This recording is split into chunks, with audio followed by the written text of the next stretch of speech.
Bonjour, merci d'être avec nous au sein de la rédaction pour cette émission Aliancy Inspiration dédiée à la relation client et usager.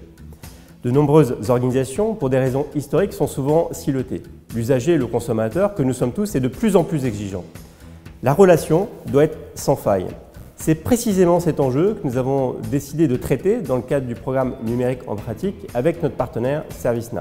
C'est à cette occasion que j'ai eu la chance de faire la connaissance de Marine de Bouchonny, directrice de l'expérience client de CNP Assurance, que je suis ravi d'accueillir en compagnie de Fabrice Dumont, directeur du secteur public de ServiceNow. Marine, au sein de CNP Assurance, vous avez une organisation qui est très éclatée avec beaucoup de partenaires de distribution. Vous construisez des produits pour des organismes bancaires. Dans ce contexte, pourquoi une direction de l'expérience client ? Alors pourquoi une direction de l'expérience client? C'est tout nouveau. La direction a été créée il y a un peu plus d'un an. Parce qu'on s'est dit, effectivement, tout d'un coup, ça nous a, comme vous venez de le dire, ça nous a sauté aux yeux que dans un modèle B2B, le C, le B2B2C, devenait de plus en plus important. Et effectivement, le client attend une expérience client sans faille. Et il avait l'habitude d'interagir énormément avec notre partenaire distributeur, son fournisseur de premier niveau. Et aujourd'hui, les clients, de plus en plus, veulent interagir avec l'ensemble des parties prenantes de ce triangle vertueux, finalement, qui est le B2B2C. Et ce qu'il faut savoir aussi, c'est que quand on est dans un modèle B2B, d'origine, depuis des dizaines d'années, on a beaucoup servi notre partenaire distributeur, le conseiller, qui est en relation avec le client. Et parfois, on a un peu perdu de vue justement cette proximité avec le client final. D'autant plus qu'on a 90% finalement de nos opérations qu'on automatise, qu'on robotise, qu'on a digitalisé énormément ces dernières années, et donc qui se passe très bien. Donc le client final n'a pas besoin d'interagir avec nous. Et puis il y a les 10% qui peut-être grippent, où le client est dans une situation plus complexe. Il faut savoir que CNP Assurance assure les personnes, donc des situations de décès, des situations de maladie, donc beaucoup de situations émotionnelles, et de plus en plus, il attend que le fournisseur de l'offre, de la garantie, puisse interagir aussi avec lui. Fabrice, cette situation, vous la rencontrez dans d'autres contextes, d'autres pays ? Je crois que la tendance est vraiment globale, quel que soit le pays et quel que soit le secteur d'activité. J'apporterai peut-être une petite nuance sur ce qu'on constate, c'est que dans certains cas, le directeur de l'expérience client est quelque part un ancien directeur de la relation client. Et je pense qu'il y a une vraie différence fondamentale et qu'ils n'ont pas forcément le mandat d'agir sur l'ensemble du parcours client, l'ensemble des interactions et avoir une capacité et le mandat d'agir sur le bout en bout. Et in fine, ce qu'on attend, c'est vraiment une expérience réussie de bout en bout. Donc il y a encore, à mon avis, un chemin à parcourir dans cette direction. Marine, à quel point cette prise en compte de l'expérience client passe par une remise en cause un peu de l'organisation et quels changements vous avez dû opérer? Alors c'est vrai que je rebondis sur ce que vient de dire Fabrice, c'est qu'on a besoin d'être beaucoup plus en transversal. Alors on ne va pas changer forcément l'organisation au sens l'organigramme ou les structures, mais en revanche on doit changer l'organisation de nos activités pour qu'elle soit plus horizontale, et ce fameux bout en bout, les parcours clients de bout en bout, doit traverser nos métiers, donc même des métiers de front, de back-office, mais des métiers aussi support, des métiers juridiques en appui, de conformité, etc. Mais aussi nos différentes finalement business units, parce qu'un client peut aussi être client, nous avons à peu près 20 millions de clients en France, peut être client d'un partenaire distributeur, mais aussi d'un autre. Donc on a vraiment besoin de cette vision de bout en bout et partagée.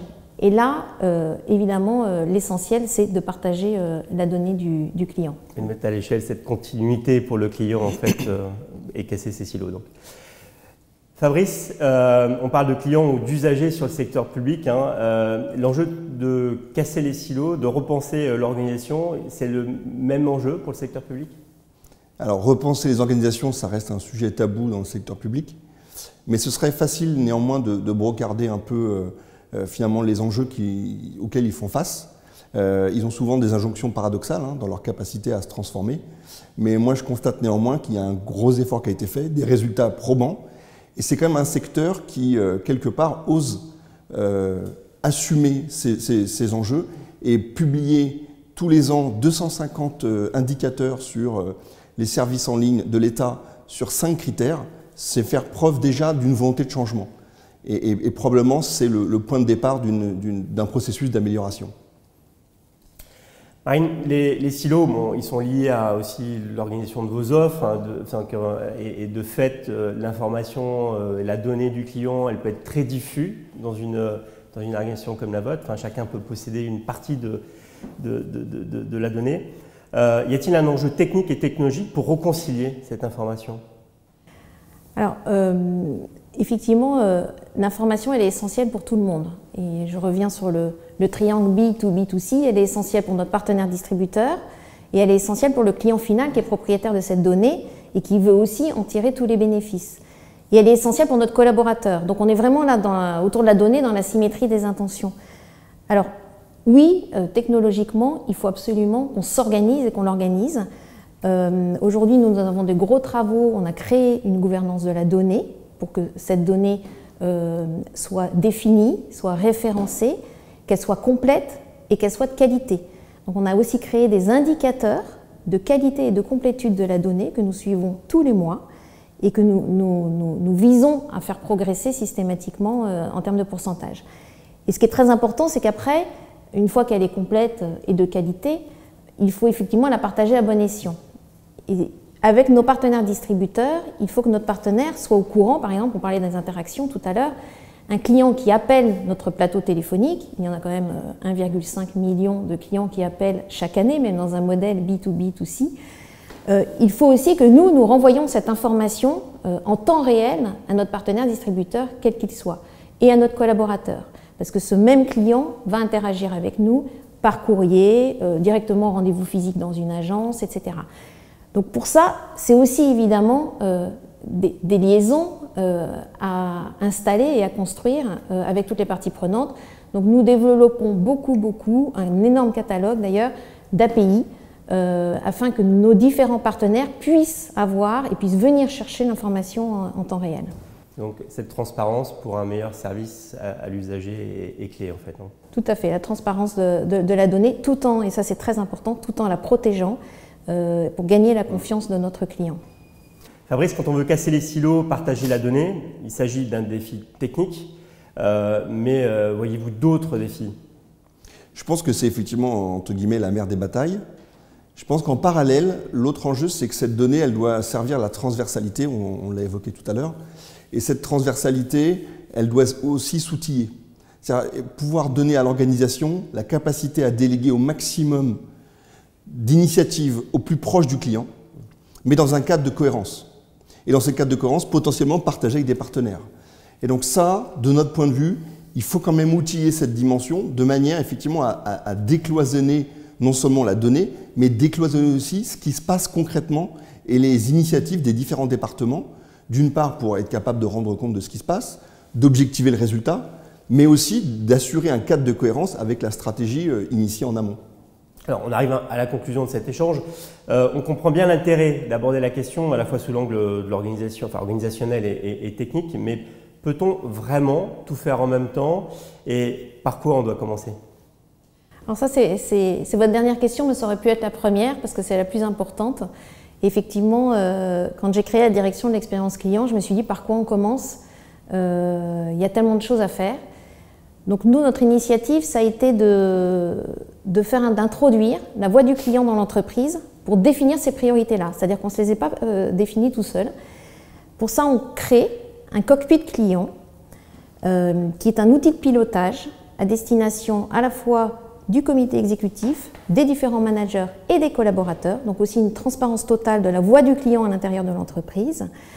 Et ce cockpit client, il restitue les différentes mesures, donc ça je pense que c'est très important dans tout ce qu'on dit sur l'expérience client, c'est qu'on a nos outils de parcours, mais on a aussi la mesure qui doit être permanente. Donc la mesure de la voix du client, à travers les NPS, les CSAT, etc.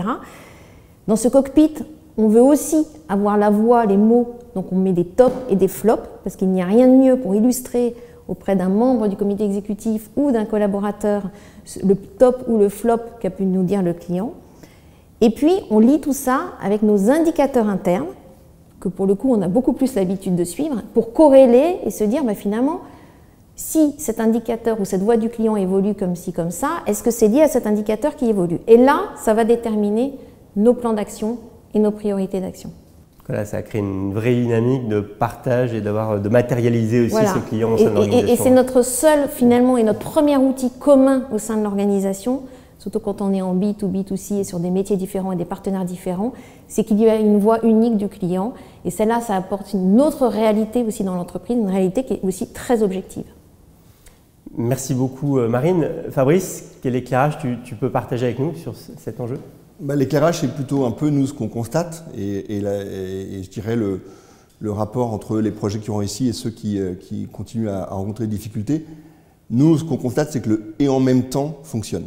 C'est-à-dire que dans les projets qui ont réussi, à la base, il y a une vision, il y a une volonté d'avancer et clairement la mise en place essentielle des indicateurs pour progresser. Ce qui ne se mesure pas ne progresse pas, donc c'est essentiel. Dans les changements organisationnels, il n'y a pas forcément besoin de grands changements, mais de mettre les bonnes personnes qui vont impulser une volonté d'avancer. Et il y a quand même l'outillage qui va permettre d'opérationnaliser une ambition, concrètement dans le quotidien des collaborateurs.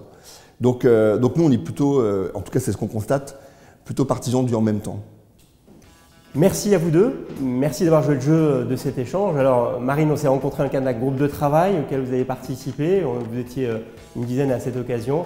Alors ça a été très inspirant pour l'équipe éditoriale, donc évidemment le fruit de ces échanges est disponible dans le guide numérique en pratique que vous pourrez télécharger.